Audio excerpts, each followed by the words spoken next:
We have on three activists who interrupted Ritchie Torres. Representative Torres, I want to just start with you. If one were to look, my name is Foxy, and I am a constituent of District 15. it's clear that there are a lot of bullies who are trying to intimidate us, but we're going to continue our conversation. I am a gay Latino. I'm a public school teacher. I speak for the queer community and genocide. Hamas is well represented tonight, so that's...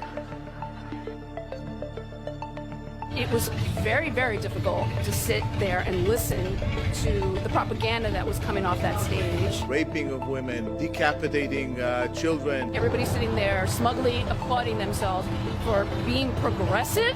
What definition of progressive includes murdering children, leaving infants to die in a hospital? I'm black, I'm Latino, I'm gay, I'm a millennial, I'm progressive and pro-Israel, and I'm pro-Israel not despite my progressive values, but because of those progressive values. I'm a dual citizen Israeli-American and a congressional constituent of Congressman Lawler. So I think certainly violent lengths they will go to protect their image, to protect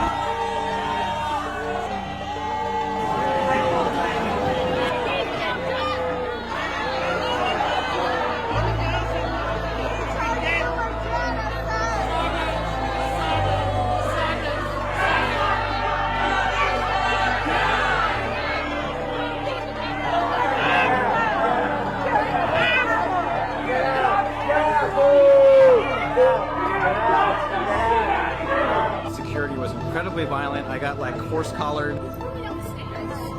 I got punched in the ribs at one point. It's not surprising to me that these are ex-NYPD. They certainly act like it. This is like a small microcosm of the violence and the violent lengths they will go to protect their image, to protect profit, to protect property, to protect their racist, violent war. And we're not going to stop doing this until the people of Palestine are free. So we are going to bring on three of the activists who organized that event.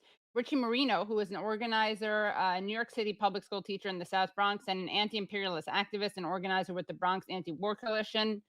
We're bringing on Jason Rosenberg, an advocate and organizer with a focus in public health and HIV. He is an ACT UP New York and Reclaim Pride Coalition member and was named in 2020's Logo 30 by Logo TV. And we're going to bring on Ilana Cruger-Zaken, an anti-Zionist Jewish activist based in Westchester, New York, and a founding member of the Israeli anti-Zionist collective Shoresh. So Richie, Jason, and Ilana, welcome. Thanks for joining. Yeah, thank you. Tell us how this event was organized. What made you think of doing this event in the first place? It's funny. So I'm actually a former 92nd Street Y employee. I was there for 6 years. And when a lot started coming into the headlines about the 92nd Street Y stripping and canceling talks, including Pulitzer Prize winner Vietnam Nguyen, and other writers pulled out as a result because they have called for a ceasefire and an end to the occupation. A lot of us were wondering, how can we protest the Y for, this really poor decision-making that is very similar to McCarthyism era. And this event was kind of handed to us on a platter. It was just the worst type of event, platforming the worst type of people, such as decision makers, Ritchie Torres and Mike Lawler, who are both non-Jewish representatives, but are almost speaking for and over Jews across New York State. And the idea originally was formed to say, like, a lot of Jews who are blocked by Richie on Twitter, like, what if we disrupted, Katie included, myself included, I think a lot of us on the call are, but what if a bunch of Jews who are blocked by Richie disrupted the event? But then it became this really incredible and robust and diverse and just really great crew of people who are both constituents of Richie Torres and Mike Lawler, who are, Jews who are blocked by Richie, who are just really passionate about social justice and an end to this genocide. And why these individuals in particular?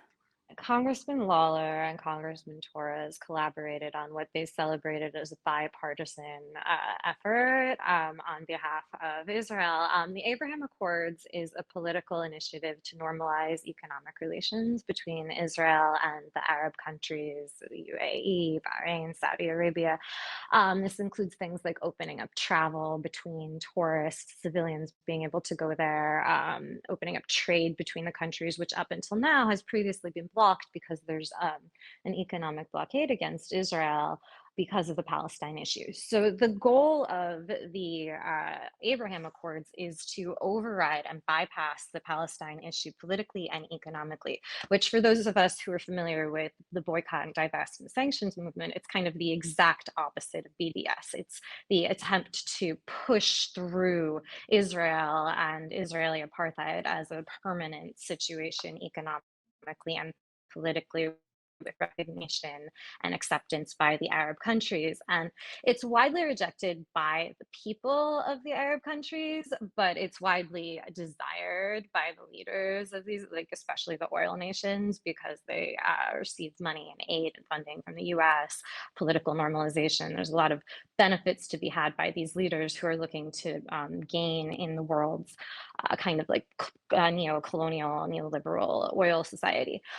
So what Ritchie Torres and Mike Lawler did was that they, in the recent military spending bill that was passed just last week, they created a bill addition to it that created a special envoy to the Abraham Accords. So it was the development of the like official American envoy, an actual job. So budgeting, money, the decision to select somebody to go to the Abraham Accords on behalf of the United States. And I just want to note that the Abraham Accords is a US-led initiative, so that like all along the US has been there. But the way that they're celebrating it as some kind of bipartisan effort, when of course we already know that bipartisanship regarding Israel is monoparty. They are unified 100% across the board.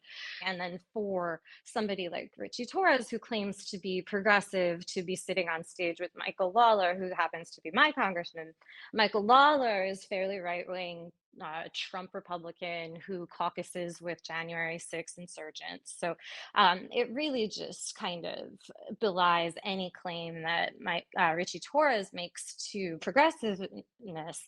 And Michael Lawler makes claims to being the most bipartisan voting statistically congressman, which might be true. But, if we're talking about, for example, funding apartheid Israel, funding an envoy to the Abraham Accords, it's not progressive, it's not moderate, it's still fairly right wing. So the way the language is being deployed by these people to kind of narrow the scope of how things can be talked about, which we saw in the video, Richie Torres makes appeals to being progressive while he sits on the stage with Michael Lawler. It just seems to be a really important thing for us to be targeting as activists. Right. One of his favorite talking points is that Richie Torres is that I'm pro-Israel not despite my progressive values, but because of my progressive values. So I'm going to ask you another Richie, although spelled differently. Richie, you are actually, I believe, a constituent of Ritchie Torres. So what made you want to take part in this action? Yes, unfortunately, I am a constituent of Richie Torres. Richie Torres has been on my radar, I think, as others here have stated as well, for a long time. And that was because when he was running for Congress and I was looking at the candidates that were running, I noticed that Richie Torres's website had no policy positions whatsoever. He literally was able to run and win without a policy platform. I don't think that you could really, I guess in the United States you can do that if you have AIPAC money. I think it's close to maybe $500,000 that Richie Torres has taken from AIPAC this year. And he was handpicked because he checks a lot of like identity boxes, and he was willing to to sell it to the highest bidder. And his whole campaign, he was like, I'm, the first gay Afro Latino elected into public office in the Bronx. And, and then whenever he would speak, it was using a lot of vague rhetoric, like, I'm going to fight for working families, I'm going to fight for affordable housing. So he would say all these things, but there was never any actual policy to back it up. And then shortly after he was elected, the very first event that he did was a pink washing event with an IDF sergeant or something along those lines. And it was really then when it started becoming very apparent to the activists in the Bronx that, we thought that Richie Torres was picked for this seat because of his identity, and he was willing to, we like to say, pimp out his identity. I'm sorry if that is offensive to some people, but that is exactly what Richie Torres is doing during the disruption of that Taurus event. I did make it a point to say that I'm a gay Latino, because that's, what his shtick is, that, if you criticize me, then you're being homophobic. And actually he ran on that as well. He said, oh, the one of the other top candidates in the race, he's a homophobe, and he's attacking me for who I am and who I love and things like that. So I didn't want him to be able to use that against me when I was criticizing him. So I made it very clear, I'm also gay, I'm also Latino. So you can't say that I'm being homophobic or I'm being racist. And what I wanted to highlight as well is that he doesn't speak for the queer community. He's actually really out of touch with the queer community. The queer community, for the most part, is in solidarity with Palestine, and they oppose. The queer community at large opposes the genocide that's happening in Gaza right now. So it's very infuriating for queer people to see Richie Torres, as others have said, weaponizing his identity to justify this genocide. And that's the message that I wanted to put out there when I disrupted. I said, hey, you don't speak for us, you don't represent us, you don't represent the values of the Bronx, you don't represent the values of queer people. I'm with the Bronx Antiwar Coalition. We started last year, so we're a relatively new group, and we started because there was a lot of propaganda around the U.S. NATO proxy war in Ukraine. We really wanted to push back against that.